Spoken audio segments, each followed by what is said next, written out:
Mwiriwe bakundwa nshuti na bene data muri hano kuri jewe n'umugisha udasanzwe kubana namwe aha muri San Luis muri Potosio Ipotosi kugira ngo sangire namwe umwanya wo kuyaga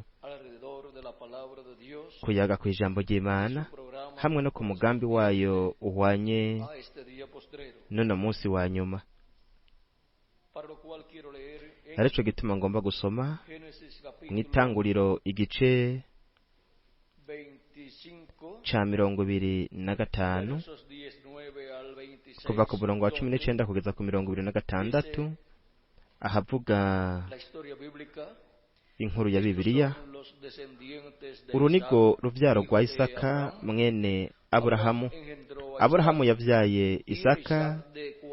Isaka yari amaze imyaka 40 igihe yarongora Rebeka mwene Betuweli umwaramu w'Ipadanaramu mushiki wa Labani umwaramu.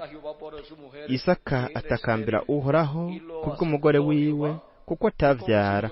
Uhoraho yumva gutakamba kwiwe. Rebeka umugore wiwe asaminda, abana basitanira mu nda yiwe, maze aribaza ati ko bimeze bitya, igituma nkiriho niki? Aragenda aja kubisiguza Uhoraho. Uhoraho aramwishura ati inda yawe irimwo amahanga abiri, amoko abiri azokwitandukanya uhereye bakiva mu bura bwawe. Ubwoko bumwe buzorusha ubundi inkomezi, kandi bukuru azoshumbira butoyi. Maze igihe ciwe co kuvyara kigeze, basanga yaratwaye inda y'amahasa.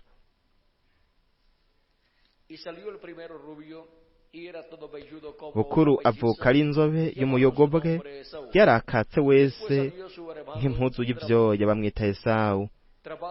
Hakurikira butoyi afashe igitsintsiri ca Esawu, bamwita Yakobo. Kandi Isaka yari amaze imyaka 60 igihe bavuka. Ese Imana yohezagira ubugingo bwacu ikabuhezagiza ijambo ryayo, ikatwemerera no kuritahura. Murashobora gufata ivyicaro byanyu. Ngiye gusaba Migere kugira ngo arondere ahavuga ivya Amaleki, aho Imana yavuze yuko izohanagura Amaleki, nahavuga ko yari umwuzukuru wa Esawu. Ivyo biri mu ruvyaro rwa Esawu ngaho. Ivyiza, reka turabicigwa cacu, amahanga abiri asangiye se. Aha uyu se wana mahanga abiri ni Isaka, kandi biciye umugore wiwe Rebeka yavyaye abana babiri. Mwitegereze, Rebeka yari ngumba nkuko kandi na Sara yari ngumbi. Rebeka rero nawe yari ngumba, kandi haciye imyaka 20. Nyuma y'imyaka 20 yubakanye na Isaka, Imana yumvise icipfuzo isengesho rya Isaka, imwemerera kugira uruvyaro biciye mu mugore wiwe Rebeka. Kandi mwitegereze, igihe Isaka yubakana na Rebeka yari afise imyaka 40. Igihe yavyara abana naho yari afise ingahe? 60. No kuvuga yuko haciye imyaka 20 ataravyara abana. Ariko iyo myaka yabaye mike ugereranije n'igihe Aburahamu yamaze. Ariwe yamaze igihe kinini cyane ataravyara abana biciye mu mugore wiwe Sara. Kandi igihe Aburahamu yari afise imyaka 100 niho Isaka yavuka. Kandi ubwa mbere hari habanje kuvuka Ishimayeli, ariko uyo ntiyari umwana w'isezerano, siwe yari umwana w'isezerano. Rero aha turafise Ishimayeli hamwe na Isaka, abana ba Aburahamu.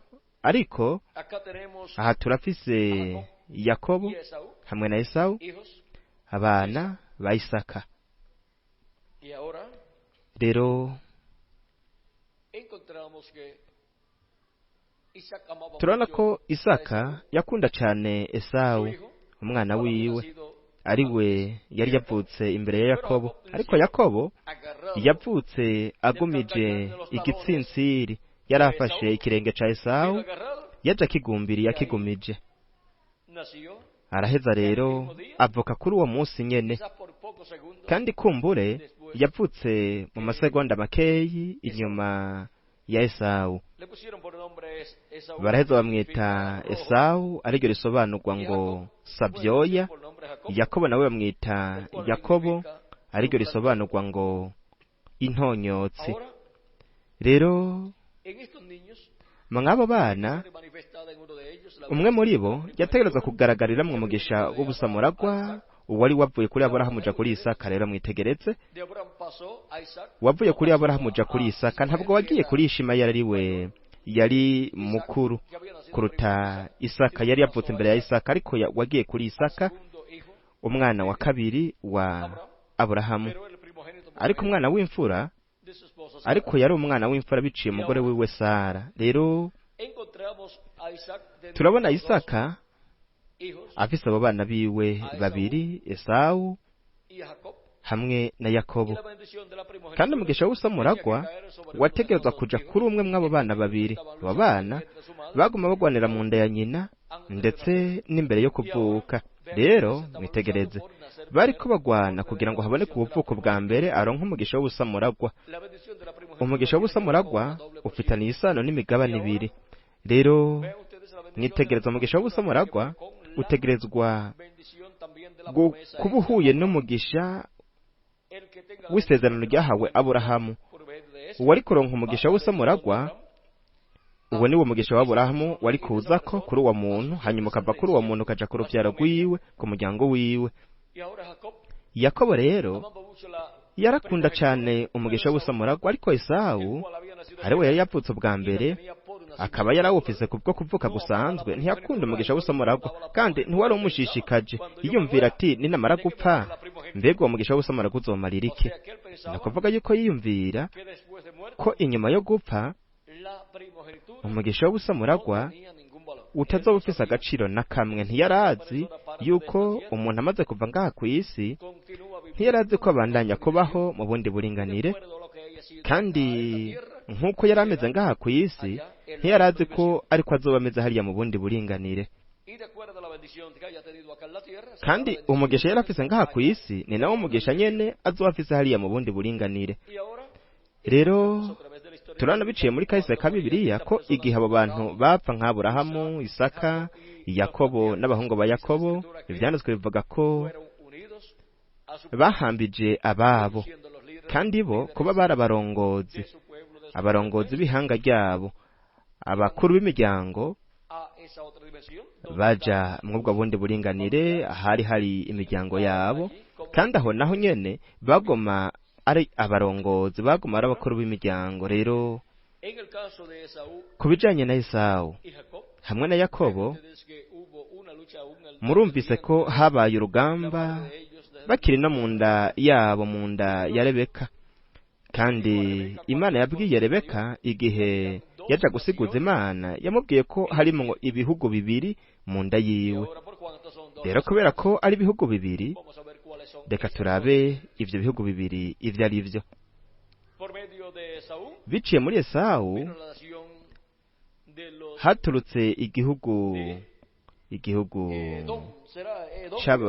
ca Edomu. Mbega ni Edomu ga Miguel? Edomu navyo nyene bisobanurwa ngo Sabyoya canke agahama. Mu ruvyaro rwa Esawu naho mwitegereze, havutse abana runaka ba Esawu. Reka turabe ngaho uruvyaro rwa Esawu.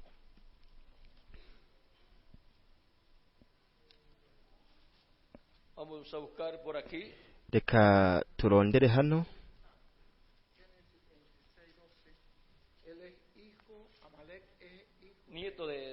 Amaleki ni umwuzukuru umwana w'imfura.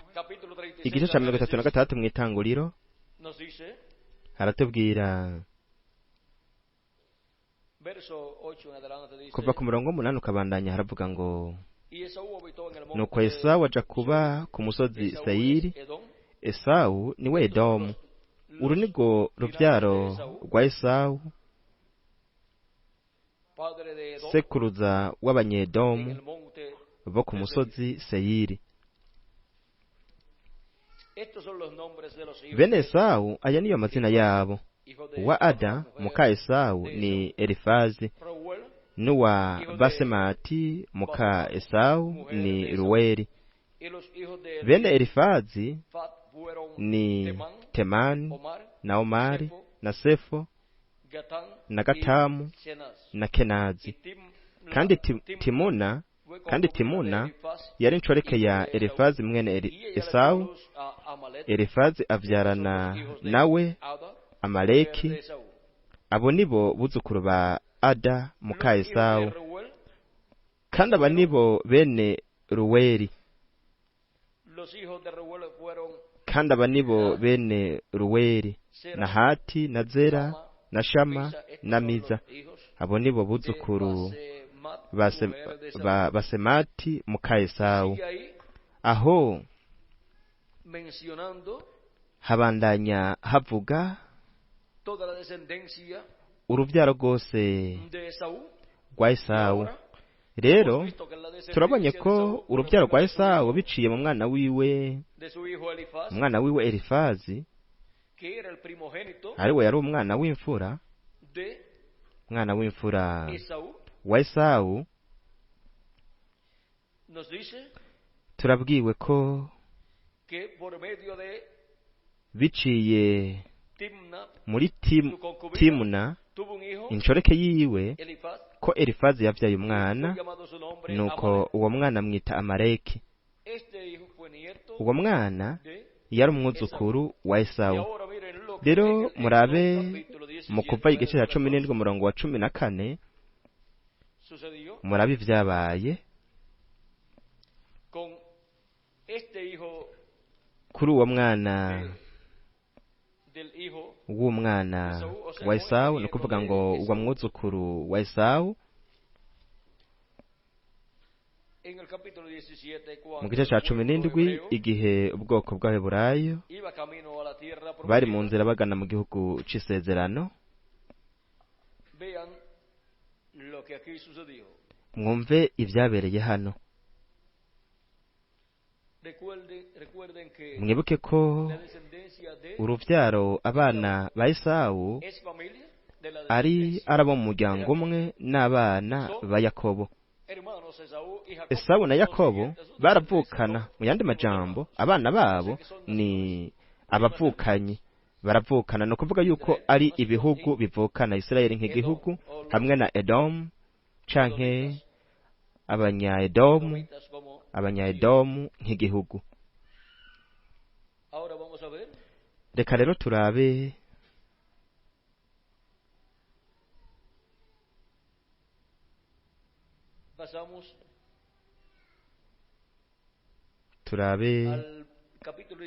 igice cya 17 umurongo 8 ukabandanya. haravuga ngo maze haza abamaleki baterera abisirayeli i refidimu. mose abarera yosuwa ati dusobanurire abantu ubajane mugwanye abamaleki, nanje jo nzohagarara ku mpinga y'umusozi nitwaje ya nkoni y'Imana. yosuwa agira nk'uko mose yamubariye nyene, aja kugwanya abamaleki. mose na aroni na huri baraduga baja ku mpinga y'uwo musozi. maze mose yamanitse amaboko, abisirayeli baranesha, ngo yamanure abamaleki bakanesha. maze amaboko ya mose araruha. babiribuye bararimutega, ni ukuvuga ngo barishira munsi ya mose agicarako. aroni na huri bagumya amaboko yiwe, umwe ku ruhande rumwe ubundi ku rundi. amaboko yiwe araguma gushitsa izuba rirenze. yosuwa arikisha inkota abantu bose b'abamaleki. uhoraho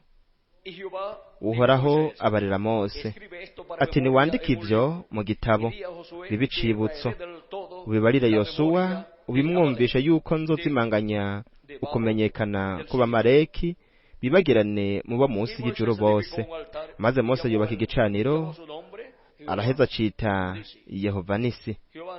Yehova Nisi ni ukuvuga ngo Yehova niki ni bendera ryacu, canke uhoraho niwe bendera ryacu. Aha dushobora kubona ibi bintu byose byabaye muri uwo mwanya. Habandanya havuga ngo, aravuga ati uhoraho yamanitse ukuboko arahira ko azogwanya abamaleki kuva ku runganwe rumwe gushitsa ku rundi bityo bityo.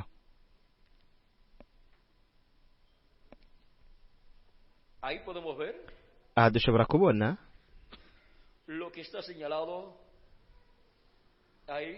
ivyerekanywe ngaha ko bizoba, kuko amaleki yahagurutse agwanya intebe y'ubwami y'Imana. Kandi amaleki ni mwuzukuru wande wa Esawu, kandi ihanga ry'abamaleki mwitegereze niryo ryabaye ihanga nk'abuzukuru ba Esawu ryagwanije Isirayeli. Ryashatse kwica ubwoko bw'Eburayo, guhonya ubwoko bw'Eburayo, nk'uko Esawu igihe yatakaza umugisha w'ubusamuragwa kubera ko Isaka yari yawuhaye Yakobo, yararahiye ko Isaka niyapfa ko azoca yica Yakobo. Rero murabe ingene iyo mpemu nyene y'umubi, impemu y'ubwicanyi yo kwica mwene se, hanyuma iyo mpemu yigaragarije mu gihugu kigwanye kindi gihugu. Urubyaro rwa Esawu biciye muri amaleki, murabe ingene bahagurukiye kugwanya urubyaro rwa Yakobo, aribo bari baje mu kuvayo bari kumwe n'umuvugishwa, kandi bari baje bari munsi y'uburongozi bw'inkingi y'umuriro, Imana ya Aburahamu na Isaka na Yakobo. Aho rero niho umugisha w'ubusamuragwa wari uri, kandi aho ni naho izina ry'Imana ryari riri. Igihe Esawu yatakaje umugisha w'ubusamuragwa, yatakaje uburenganzira bwose bwo kuba urubyaro rwiwe, kuba igihugu c'Imana, igihugu c'imfura c'Imana. Yatakaje uburenganzira bwo kuba igihugu aho Mesiya yari kuza akigaragariza, naho Mesiya yari gushira ubwami bwiwe n'intebe yiwe y'ubwami, ndetse akanaganziriza abantu bose ndetse n'ibihugu byose byo ku isi. Ni ukuvuga ko Esawu igihe yatakaza umugisha w'ubusamuragwa, yatakaje ibintu byose byajana n'uwo mugisha w'ubusamuragwa kuri we hamwe n'urubyaro rwiwe rwose. Rero Yakobo yarakunda umugisha w'ubusamuragwa, kandi iyo umuntu akunda umugisha w'Imana, mwuwo mugisha w'Imana haba harimwo ubutunzi bwose, haba harimwo akazoza kuzuye imigisha myinshi y'Imana. Abantu bamwe nta na kimwe babona mu mugisha, ariko murabe Yakobo mwuwo mugisha w'ubusamuragwa yabonamwo atari kazoza gusa kiwe, ariko yabonamwo kazoza ku rubyaro rwiwe rwose. Kandi yarabona yuko kazoza ku rubyaro rwiwe kari karimwo na Mesiya agaragariye mu rubyaro rwiwe, avukiye mu gisagara co mu bantu bakomoka muri Yakobo. Kandi mwitegereze, yabona ko n'intebe y'ubwami ya Mesiya izoba iri hehe? Ngaho aho mw'ico gihugu gikomoka muri Yakobo, no kuvuga ngo muri Isirayeli. Rero dushobora kubona ibintu byose biri mu uwo mugisha w'ubusamuragwa, ariko Esawu ntiyatahura ivyo bintu. Esawu ntiyari umuntu w'umunyamwuka, ariko Yakobo we yari umuntu wo mu buryo bw'impwemu. Rero Imana yavuze yuko izohanagura ku isi, yavuze ko izohanagura ku isi amaleki, kuko yahagurukiye kugwanya intebe y'ubwami y'Imana. Rero biciye muri kahise ka Bibiliya dushobora kubona ko amaleki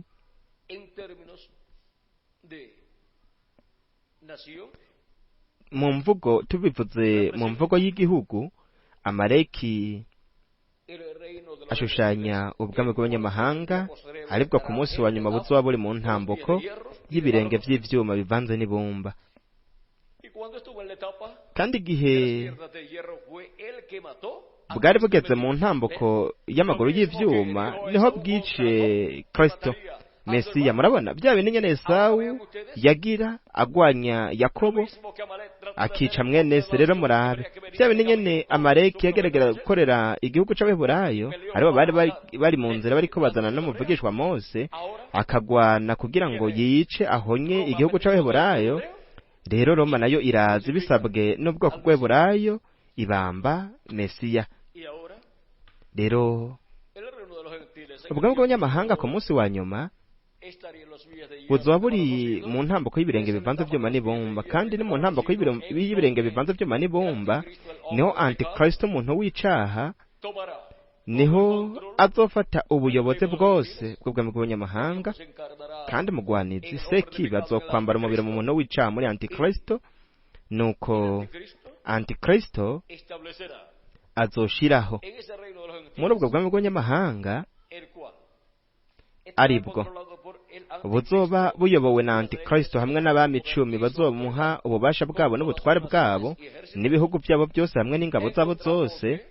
Turabona ko aho bundi bushasha ivy'aba Amaleki, ivy'abanyamaleki n'ivya Esawu n'ivya Kayini n'ivyi Babuloni bizoca byisubiramwo, bizoca bigaruka kandi vyongere kuba.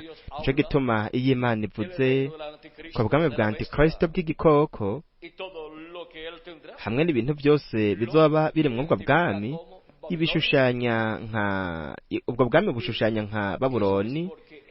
Kandi aho no kubera ko bwami bw'abanyamahanga bwatangujwe n'umutwe w'izahabu hariya i Babuloni, kandi umwami Nebukadineza niwe yari umutware, umwami w'ubwo bwami bunini bw'i Babuloni. Nico gituma igihe cose havuzwe ku bwami bw'abanyamahanga mu ntambuko buvuzwemwo bushobora gushushanwa nka Babuloni, kuko bwatanguriye hariya i Babuloni. Aha ni naho nyene hari hatanguriye ubwami bwa mbere hamwe n'umwami wa mbere w'isi ari we yari Nimurodi. Kandi nico gituma aho ariho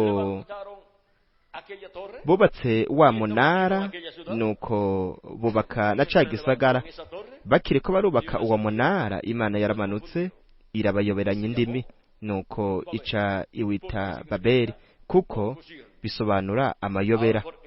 Rero nico gituma kandi ubwami bwa Antikristo ari Babeli canke i Babuloni, kuko ni ubwami bw'amayobera bw'amadidani. Ubwami bw'igikoko burafise igisata ca politiki, burafise kandi n'igisata c'iyobokamana.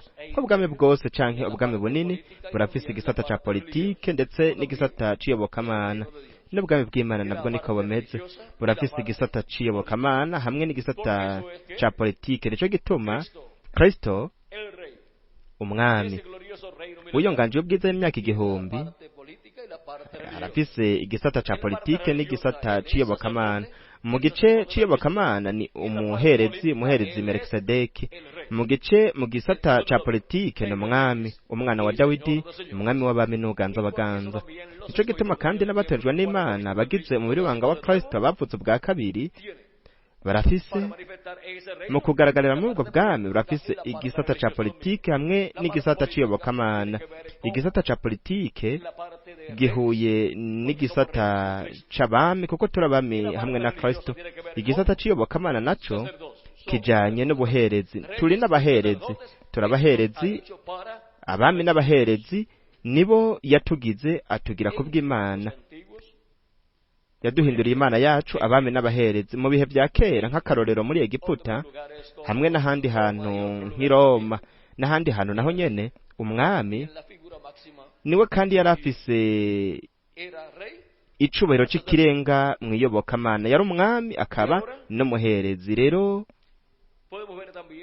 dushobora kubona n'igihe Melikisedeki yereka Aburahamu, yamwiyeretse nk'umwami w'i Salemu hamwe n'umuherezi w'Imana isumba byose. Rero dushobora kubona ko ukuza kwiwe, mwitegereze kugaragara mu byahishurwa cya 19 agaragara ari nk'umwami w'abami n'uganza abaganza, kandi ku mpuzu ziwe handitswe kw'iri zina ngo mwami w'abami n'uganza abaganza. Iryo ni jambo rije ryambaye umubiri mu muntu, nk'uko mu kuza kwa mbere kwa Kristo ryari ijambo ryigize umubiri mu muntu yitwa gute? Yesu. Mu muntu yitwa Yesu, umusore w'umubaji w'i Nazareti. Rero muri iki gihe cya nyuma turabona ko dufise Isirayeli yo ku isi aribwo bwoko bw'Eburayo, turafise na Isirayeli yo mu ijuru ariryo shengero ry'umwami Yesu Kristo. Reka rero turabe ingene amareki wo muri iki gihe cya nyuma ingene azogaba igitero kuri Isirayeli yo mu ijuru na Isirayeli yo ku isi. Isirayeli yo mu ijuru kuba ari ishengero ry'umwami Yesu Kristo, nizo ngabo z'ububasha ziza ziri kumwe na Kristo. Mu byeshuro Yohana igice cya 19 ziza zizananye n'ugendera ku farasi y'igitero mu byeshuro 19. Izo ngabo z'ububasha ni abizera Kristo bavuze ubwa kabiri, baba abo mu bihe byaheze ndetse n'abo muri iki gihe cya nyuma. Ni nabo ku munsi wa nyuma bazozuka bari mu mibiri ihoraho, abavuye mu mubiri, natwe bakiri bazima tuzohindurwa. Rero murabe ingene amareki mu gihe cya nyuma ni Antikristo, umuntu w'icaha, hamwe n'ubwami bwiwe mu ntambuko y'ibirange bivanze byuma n'ibumba. Mu byeshurwa igice cya 17 umurongo wa 11 ukabandanya haravuga ngo kandi cya gikoko cyariho kandi kitakiriho, ico bwacu nugira 8, ariko kandi n'umwe muri babandi ndwe kandi azoja kuranduka, kandi amahembe 10 wabonye nibo bami 10 batarima, ariko bahabwa kuganziriza hamwe na cya gikoko nk'abamenyene kumara isaha imwe. Abo bahuza inama baha cya gikoko ububasha bwabo n'ubutware bwabo. Abo bazogwanya umwagazi w'intama, uwo mwagazi azobanesha, kuko ari we aganza abaganza n'umwami w'abami, kandi abari kumwe nawe bahamagawe, batonejwe, bayobotse, nabo bazobanesha. Aba n'abatonejwe n'Imana, abagize umubiri w'ibanga w'umwami Yesu Kristo.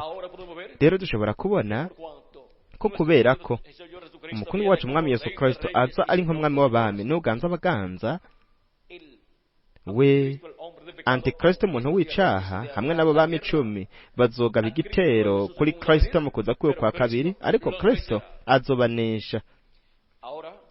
Rero mu byeshuro Yohana igice cya 19 umurongo, reka turabe umurongo wa 19 ukabandanya haravuga ngo muraca gikoko n'abami bo ku isi n'ingabo zabo bakoraniye kugwanya ubyagiye kuri ya farasi n'ingabo ziwe. Ico gikoko gifatwa mpiri ubona wa muvugishwa w'ibinyoma yakorera bya bimenyetso mu maso yaco, akabizimirisha abemeye gushirwaho ikimenyetso ca gikoko n'abasenga igishushanyo caco. Vyompe biterwa bibona mu kiyaga caka umuriro n'amazuku. Abasigaye bicishwa inkota iyo vyagiye kuri ya farasi, imwe ivuye mu kanwa kiwe, ibisiga byose bifunereza inyama zavyo. Rero murabe ingene runo rugamba rw'igikoko hamwe n'izi ngabo zigwanya Kristo,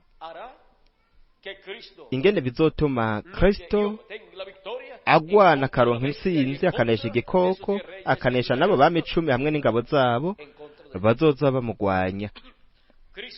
Kristo azobanesha kuko ni umwami w'abami hamwe n'uganza abaganza. Antikristo, igikoko, umuntu w'icaha hamwe n'ubwami bwiwe, abazoba bashigikiwe n'abo bami 10. Mwitegereze, byarashushanijwe muri amareki hamwe n'ihanga ryiwe, abantu biwe hamwe n'ingabo ziwe. Kandi mbega barabahehe Baraki hamwe n'Abaramu, barabimo wabo kwa Loti. Murabe ingene aho muri uwo muryango wose aho naho nyene havamwo abansi ba Isirayeli rero turiko tuvuga kuri uru ruvyaro reka turabe tuvuze kuri Esawu hamwe na Yakobo reka turabe ico Revera William Branham nteguza kuza kwa kabiri kwa Kristo yatubwiye ku rupapuro ugw'amajana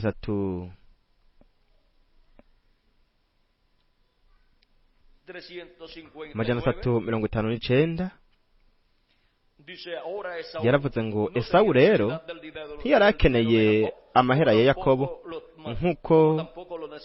nkuko na Roma itayakeneye. Mbega none Roma ishushanya nde? Ishushanya Esawu. Rero kuko Roma ifise ubutunzi bwose bw'isi mu maboko, ariko turabona yuko ico igihe Yakobo yaragihari yahuye n'Imana, yeriko aca muri kije gihe c'akababaro co kugeragezwa. Yakobo rero araheza ashira amaboko yiwe ku kintu c'ukuri. Hariho umumarayika yamanutse ava mw'ijuru, Yakobo nawe yagumye agumbiriye uwo mumarayika, nawe aguma ngaho. Uwo mumarayika aramubwira ati ntegereza kugenda, ati bwamaze guca. Mwene data, umunsi ugiye guseruka, umunsi ugiye gushika. Ariko Yakobo yaravuze ati sinkureka ngugende utampezagiye, ntushobora kugenda. Ati ngumana nawe, ndashaka ko mpindurirwa ubuzima. Ivyo ni 124 abarose amafaranga biciye mu masezerano yo gufashanya, ariko ntibabizigurwa mw'ayo masezerano.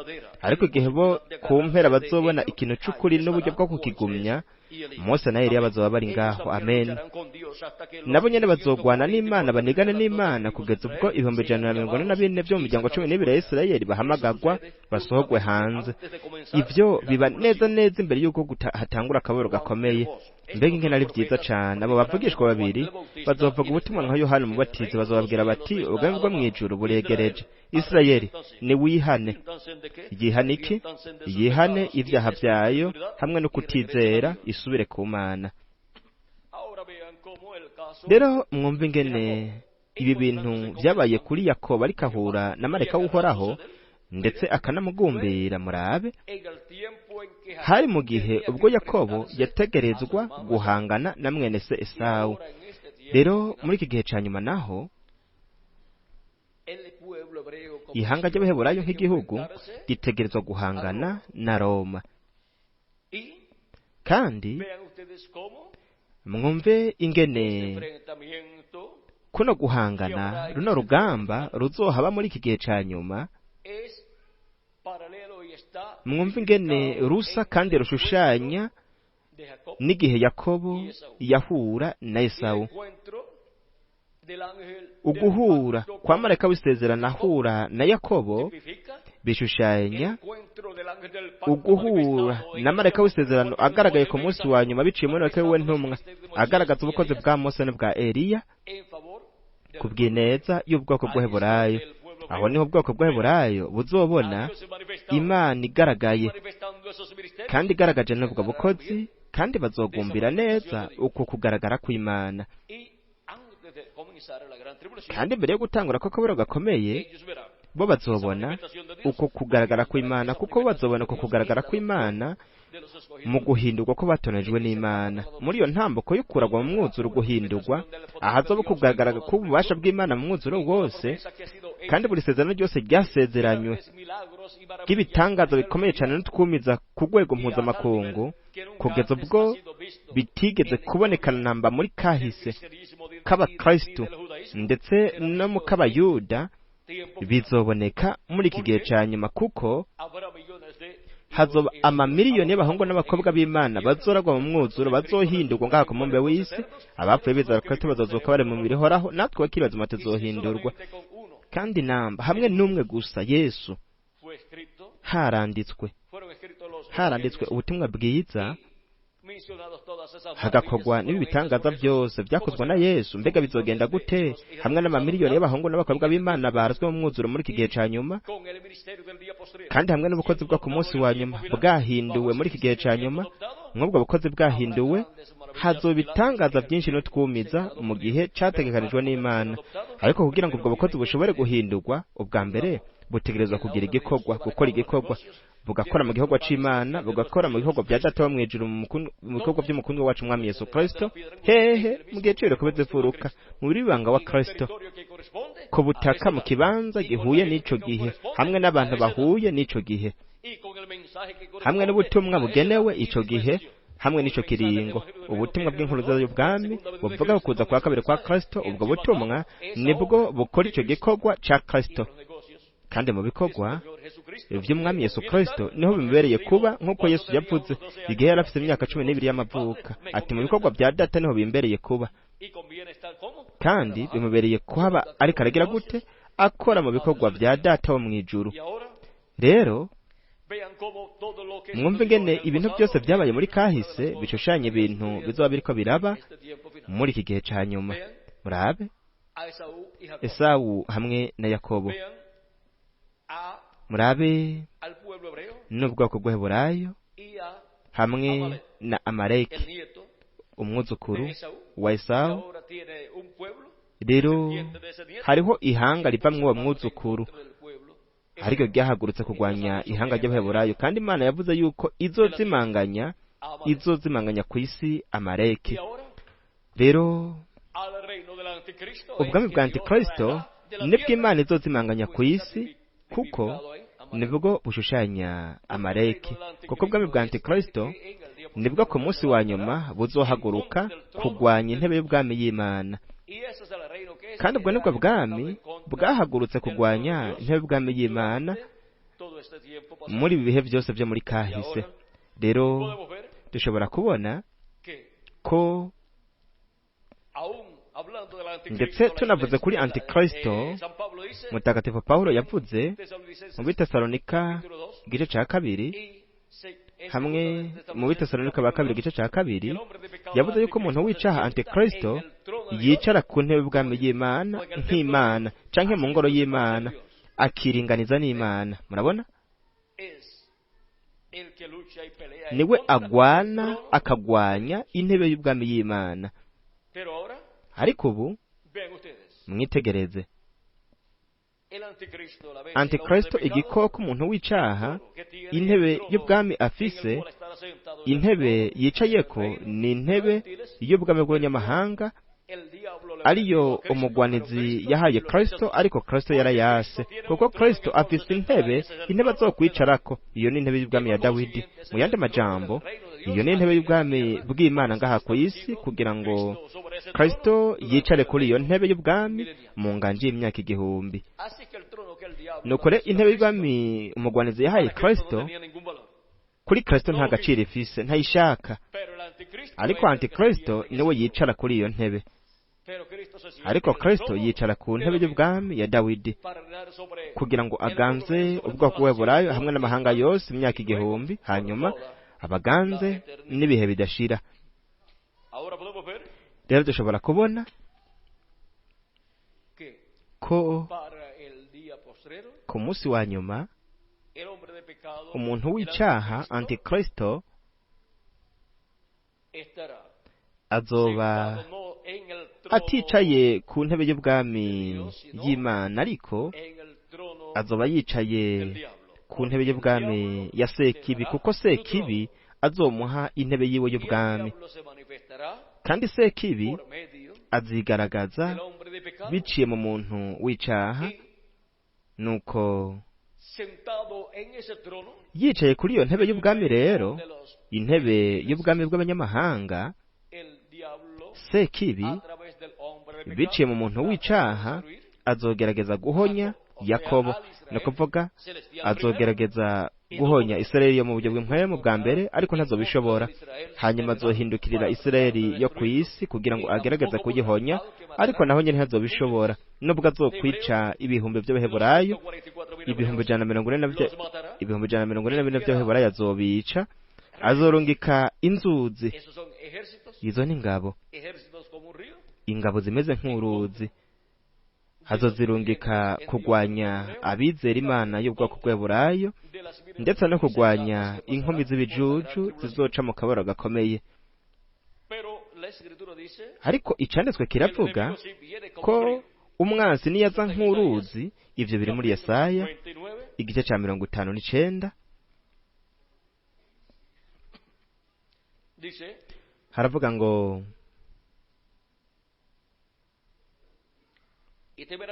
niho bazokubaha izina ry'Uhoraho uhereye iburengerazuba n'icubahiro ciwe uhereye iyo rirasira. 59:19 ukabananya muri Yesaya. niho bazokubaha izina ry'Uhoraho uhereye iburengerazuba n'icubahiro ciwe uhereye iyo rirasira, kuko azoza nk'uruzi rusenyerana, ariko mpwemu w'Uhoraho azohagurutsa ibendera ryo kumugwanya. Azohagurutsa ibendera, ni ukuvuga Yehova nisi. Yehova niwe bendera ryacu. Iryo bendera Imana izohagurutsa ni ukuza kwa kabiri kwa Kristo. Ni ukuza kwa Kristo marayika w'isezerano agaragaye ku munsi wa nyuma, agaragariye mu ishengero ryiwe, hanyuma agaragariye no mu bwoko bw'Abaheburayo. Ni ukuza kwa Jambo. Bwa mbere na mbere Jambo yariho, kandi Jambo yahoranye n'Imana, kandi uwo Jambo yari Imana. Uwo yahoranye n'Imana bwa mbere na mbere. Yohana igice ca 1:2 kabandanya, ndetse no mu gice ca 1:14 haravuga ngo kandi uwo Jambo yigize umubiri aba hagati muri twebwe. Kandi igihe yigira umubiri akaba hagati muri twebwe, twamenye ku izina rya Yesu w'i Nazareti. Ku munsi wa nyuma naho Jambo yahoranye n'Imana, akaba Imana, ari wari marayika w'isezerano, marayika w'Uhoraho, nk'uko yaje mu bwoko bw'Abaheburayo, nk'uko kandi yaje mu mubiri w'umuntu mu bwoko bw'Abaheburayo. Yaje mu bwoko bw'Abaheburayo igihe bari muri Egiputa kugira ngo abarokore biciye mu mvugishwa Mose, hanyuma yaje mu bwoko bw'Abaheburayo muri Yesu. Ku munsi wa nyuma naho rero araza, nk'uko biri mu Byahishuwe 19, Jambo aragaruka. Havuga ko yanditswe ku izina ata muntu n'umwe azi, yanditswe ku izina, yanditswe ko ngo Jambo w'Imana. Ni Jambo w'Imana, marayika w'isezerano. Ndetse kandi ku mpuzu ziwe no ku kibero yanditswe ko ngo umwami w'abami n'uganza abaganza, kuko aje nk'umwami w'abami n'uganza abaganza. Inde? Marayika w'isezerano, marayika w'Uhoraho, Jambo yahoranye n'Imana kandi yari Imana. Ku munsi wa nyuma naho uyu marayika w'isezerano ari we marayika yaratandukanye n'abandi. Umwe yagaragara mu kwa kabiri tariki 28 mu 1963 muri uno mugwi w'abamarayika, aho hari abamarayika n'ubwo intumwa bibendeye by'ishengero ry'abanyamahanga.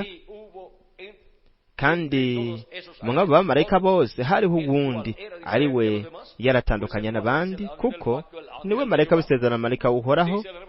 Revera William Branham mu butumwa bwitwa ngo ni ukwegwa kuri ku musozi, avuga yuko ngaho ariho umwami yambitswe igitsibo. Aho niho umwami yambikwe igitsibo. Kubera iki? Kuko hambitswe igitsibo marayika w'isezerano, marayika w'Uhoraho, marayika yaratandukanye n'abandi, yambitswe igitsibo n'abo bandi bamarayika.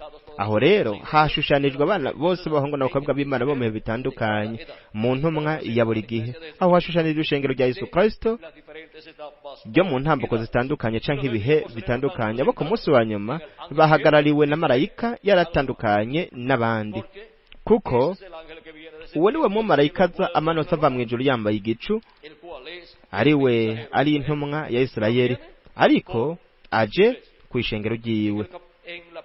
Ku rupapuro rwa 57 mu gitabo c'imatanije mu Gisipanyolo, Revera William Branham yaravuze ngo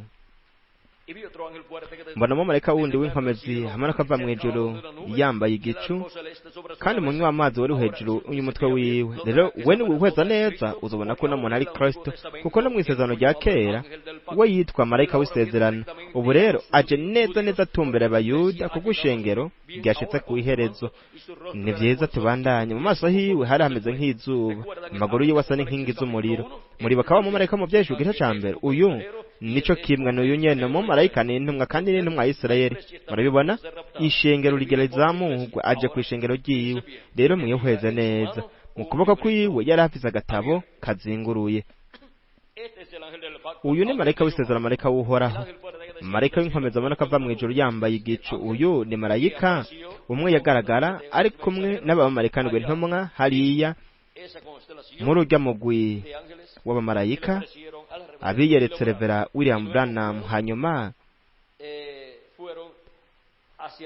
bagiye mu kirere baraduga, nuko bajyana na mwene data Branham ari mu mubiri wa Teofaniya, kuko abo bamarayika bose bari bari mu mibiri yabo ya Teofaniya.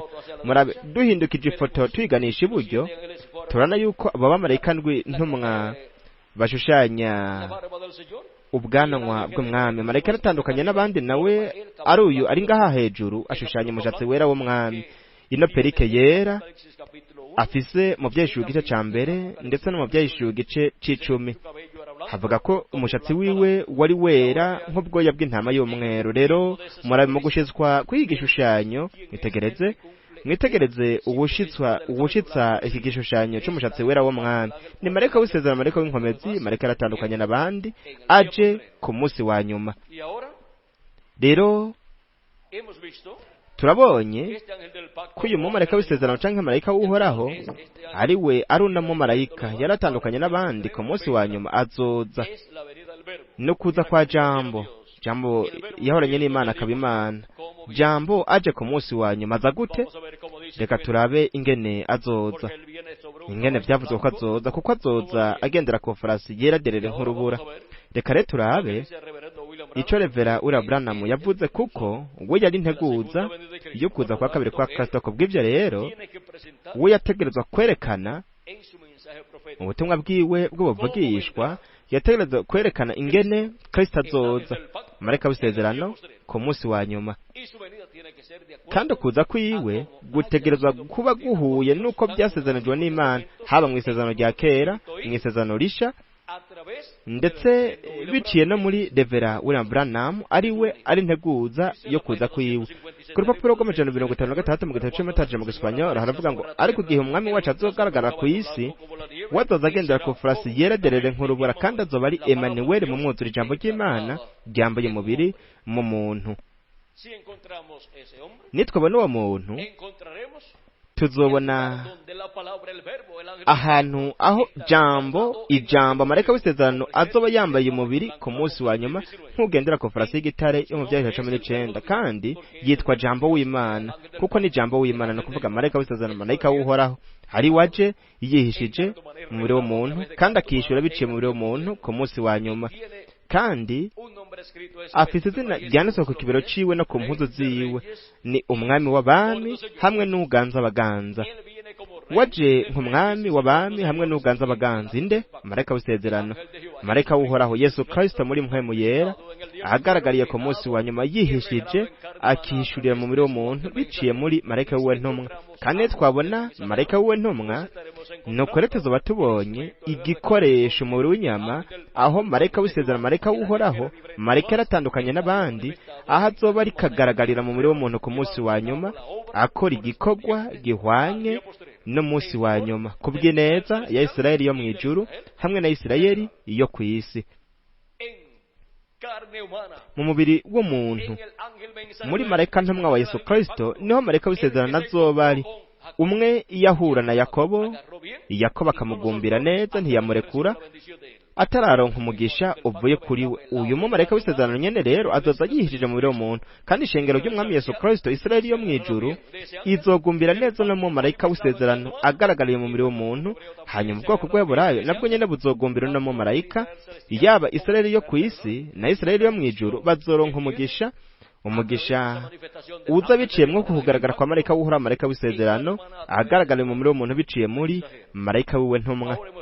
Rero turabonye rino banga rya bino bihugu bibiri byari biri mu nda ya Rebeka, umugore wa Isaka.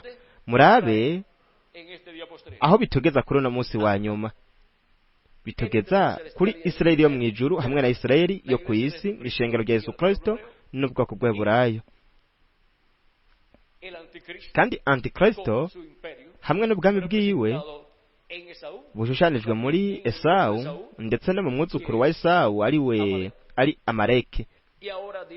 Imana rero izo zimanganya ku isi ubwami bwa Antikristo, ubwami bw'igikoko, nk'uko biri mu byanditswe, nk'uko yavuze yuko yari kuzimanganya ku isi Amaleki.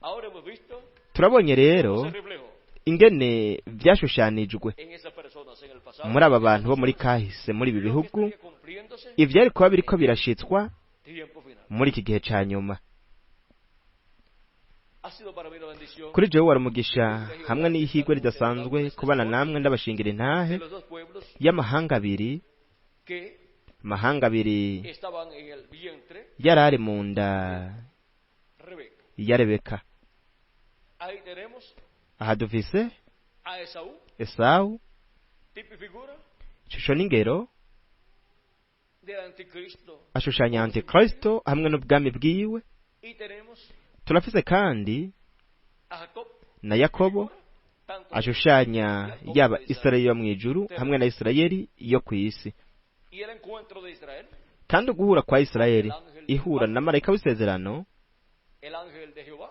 marayika w'uhoraho, bishushanya uguhura Isirayeli yo mw'ijuru izogira hanyuma na Isirayeli yo kw'isi bahura na marayika w'isezerano, marayika w'uhoraho Yesu Kristo muri mpwemu yera agaragariye muri marayika w'intumwa ku munsi wa nyuma.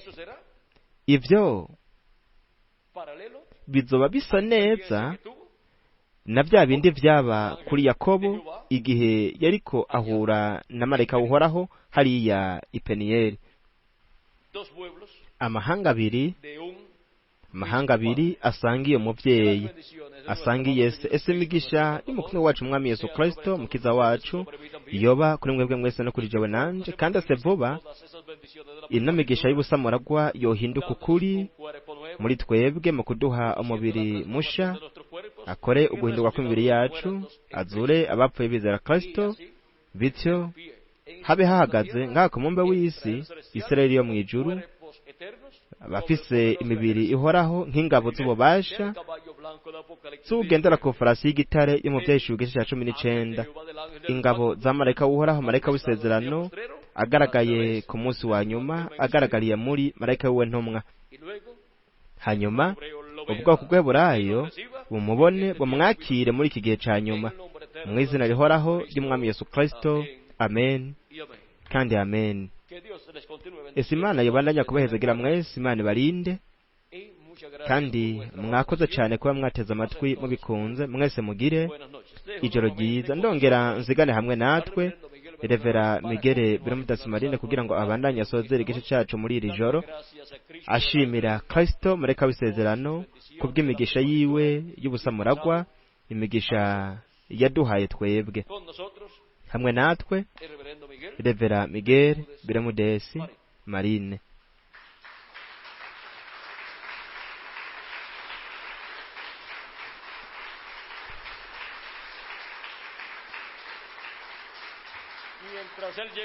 Mu gihe atarashika hano, bari he abari kugumbira marayika w'isezerano, marayika w'uhoraho agaragaye ku munsi wa nyuma, agaragariye mu muri w'umuntu?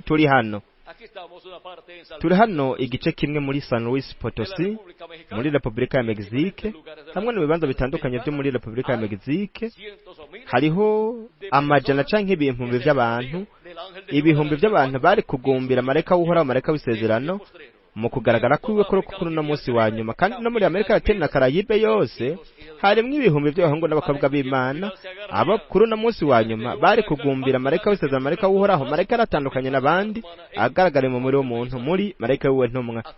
Turi hano twibereye ngaha ku butaka nyabwo, ubutaka mu kibanza ikiriko kigaragariramwo igihe ciwe ko bizifuruka hamwe n'ikiringo c'ubwami. Ni byiza. Imana ibandanye kubahezagira mwese, Imana ibarinde, hamwe natwe Revera Migere Biromudesi Marine. Imana ibahezagire kandi barinde mwese.